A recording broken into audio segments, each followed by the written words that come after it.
Welcome in. The newest superstars in the Empire State have arrived. Lots to dive in for the arrival of these future superstars. So without further ado, let's hit it and get it started. I could trip a referee, tell by my attitude that I most definitely from.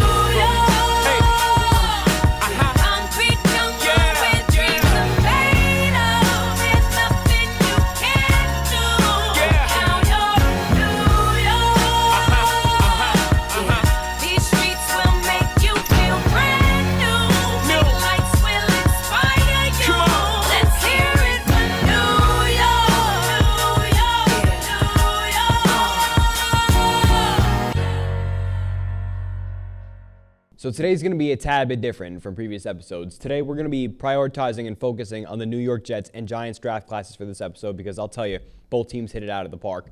Let's start off with the team in green, shall we? Let's see. The Jets completed their draft, selected offensive tackle Olu Fashanu at 11th overall after trading down a spot with the Vikings. Listen, my thoughts on the pick are it's fine. I get it. You want to bolster up the offensive line. Tyron Smith's probably not going to play a full season. Morgan Moses might lose the job. With that being said, it's like you need to ensure Rodgers doesn't get hurt because what happened last year, that could have gotten people fired without it being their fault. So now you stop and you realize Olu Fashanu, a great pick. You could argue he's the best tackle in the draft, maybe behind Joe Alt, but that's about it. Overall, listen, I'm okay with being wrong about it not being Brock Bowers, but at the end of the day, it's okay. It's okay because nobody's going to care if the pick looks good.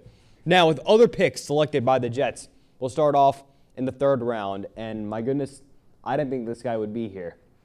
Starting off with wide receiver Malachi Corley, Western Kentucky. It's funny. Jets ended up trading 7 spots up with the Carolina Panthers to get this guy, and he was somehow there. Going on to round 4, pick 134, a guy I did not see the Jets taking, running back Braylon Allen from Wisconsin. A beast. You look at the physique, he's got all the tools to be a solid running back in this league. Now, the 5th round, this is where it gets a little crazy. It's great. Starting off, 171, quarterback Jordan Travis is a Jet, too. The Jets obviously know Zach Wilson. He got traded to the Broncos about a couple weeks ago, so we understand he's not on the roster anymore and he's not the future. The Jets ended up trading up with the Eagles by sending picks 185 and 190 to get him. I think he could be the franchise quarterback 3 years from now. We'll see. Round 5 still, 2 picks later. Isaiah Davis, South Dakota State. I didn't really get this pick. This is telling me that Izzy Abanikanda is probably going to get cut or not make the roster, but who am I to assume? I'm not really sure where that's going to go.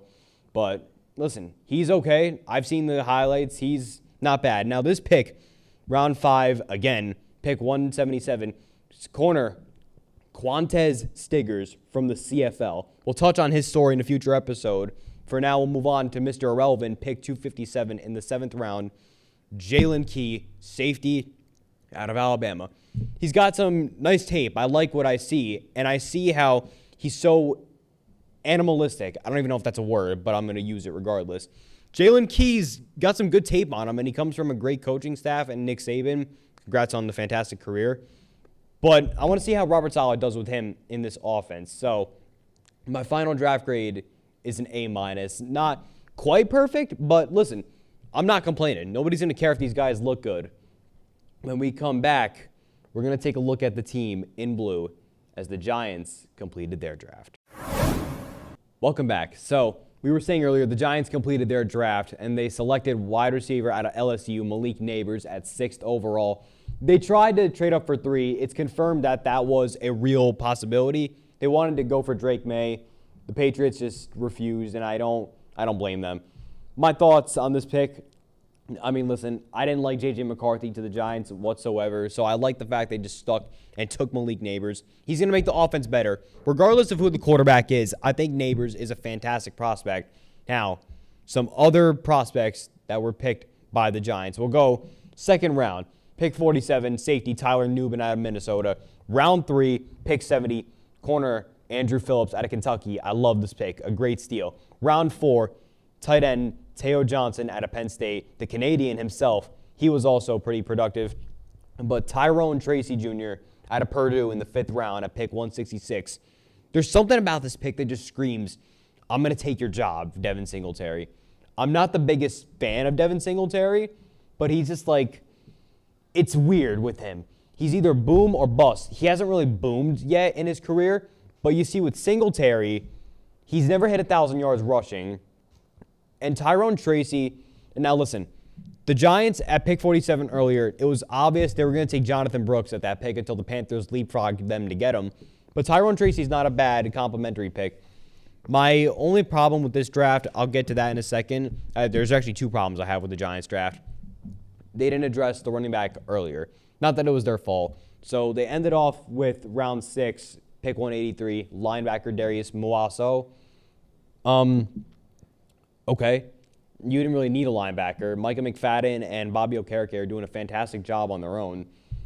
I guess it's a developmental pick.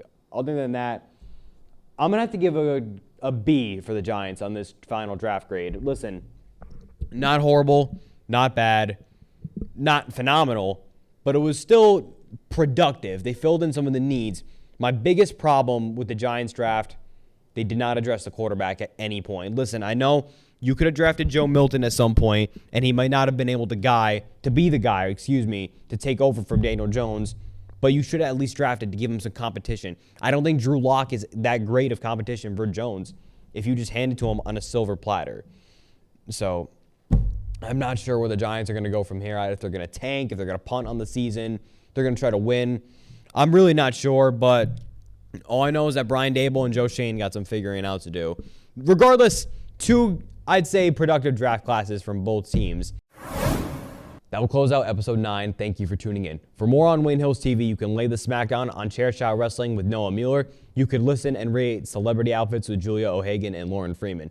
But if that's not your cup of tea either, you could also catch me on Top of the Line as I talk NBA with Nick Lynch. With that being said, have a great day. We'll talk ball soon.